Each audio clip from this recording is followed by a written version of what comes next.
Got a package in the mail today.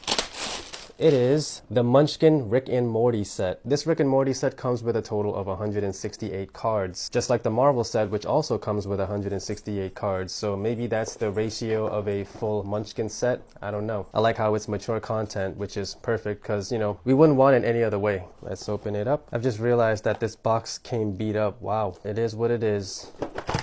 Very minimalistic compared to the X-Men and Marvel sets. The Rick and Morty set does come with its own exclusive mechanic, which is parasites. Parasites are cards with this icon here, and they can still be used with other sets. Also, this rule sheet is much more clearer than both the X-Men and Marvel rule sheets. This was exactly what I needed because the Marvel and X-Men rule sheets are extremely vague. The Rick and Morty dice is actually sealed up, unlike the Marvel and X-Men dice, which were just thrown into the box. Solid black life counters, interesting. Let's take a look at the roll cards, and I hate opening these up. These are the worst because they're extremely tightly sealed. There's no way of opening this without completely ruining one of the corners of the cards.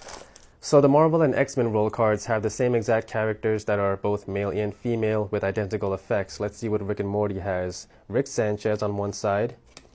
Oh, there's actually 6 characters, not two-sided. I mean, they could have easily added 6 more characters. Basically the whole family. Each of these characters have alternate universe counterparts they could have easily used on the backside. And I guess Mr. Poopy Butthole was just a fan favorite, but they could have had Pickle Rick. They could have had the space version of Beth Smith from the original timeline.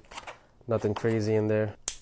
Here's the back art for the treasure cards, and here's the back art for the door cards. Let's take a quick scroll through the cards here. Yeah, there are a ton of characters from throughout the seasons. Not sure how far this goes, but it'll definitely go up to at least season... Actually, it depends on when this MunchKin came out. It might even be up to season 3 or something.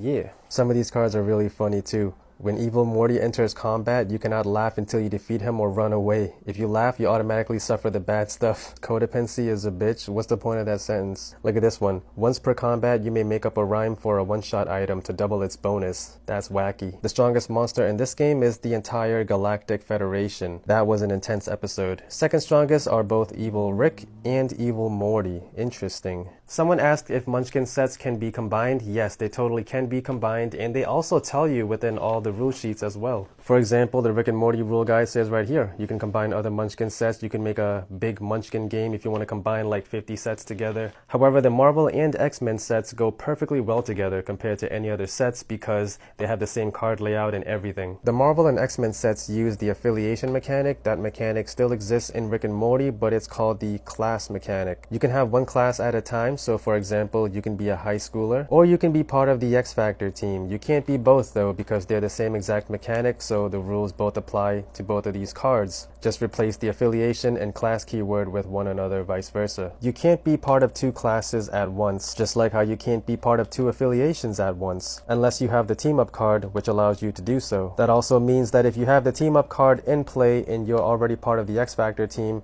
you can also be part of the songwriter class. One other mechanic exclusive to Rick and Morty is the guns mechanic. Some cards will refer to guns like this tuberculosis card here that says discard any guns you have in play. Any card that says gun in its name is considered a gun card, like here, Time Gun aka Chris. There's also the portal gun, the freeze ray gun, laser gun, and so on and so forth. Also be sure to check out the new episode 1 of season 6 that just released. We also have an entire anime series coming, so look forward to that.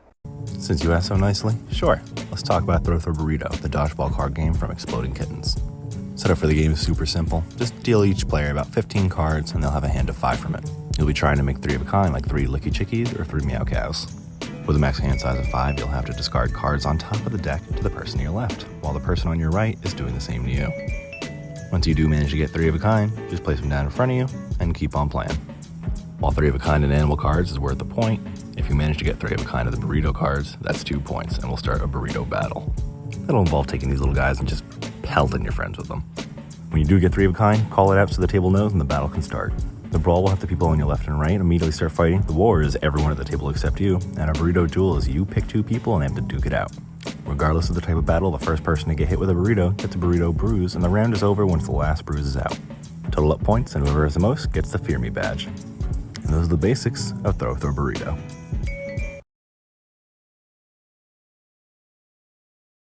This fun version of Yahtzee is themed to the Nightmare Before Christmas, and it's everything you love about Yahtzee, but with special themed dice and Jack Skellington's head as a dice cup.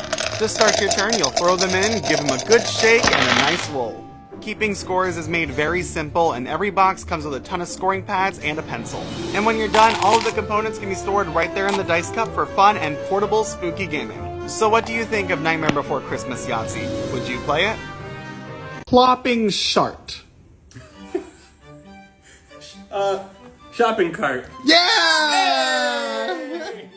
Sister Mean. Okay. My kitchen sponge. I'd never replace her till I found this guy's magic eraser. Mr. Clean. Yeah! Cry very hard.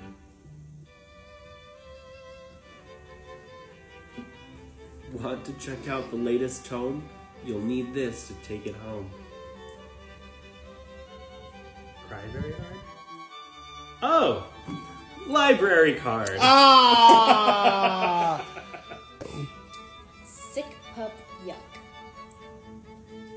I told my friends I bought it for hauling, but it's really because my old car was stolen. Pickup truck. Got it. Alright, hard log. I'm a poet, and yes, I know it, is an absurd rhyming and riddle game. The reader for the round rolls a dice, picks out a card, and reads the first clue. Palm bruise.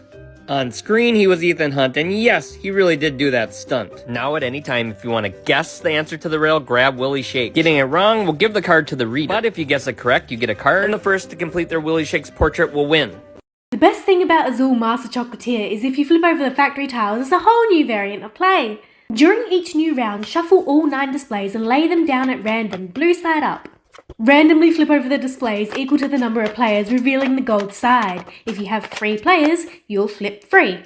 But Lala, what do they mean? This one means after setup, add 1 more tile to the display. These ones mean take any one of these tiles from both adjacent displays and put them onto this display. If you take from this tile, do not move the remaining tiles into the center. They stay here.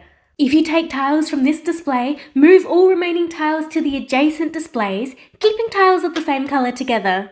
And if you take from this display, move the remaining tiles to the center, then take the display and add it to your foundry line. For this round only, the next tile you receive a penalty for will go here, thus you lose 0 points. Game night. Take my love, Firefly the game. Take me where I cannot stand. I don't care, I'm still free. You can't take the sky from me. Stay shiny.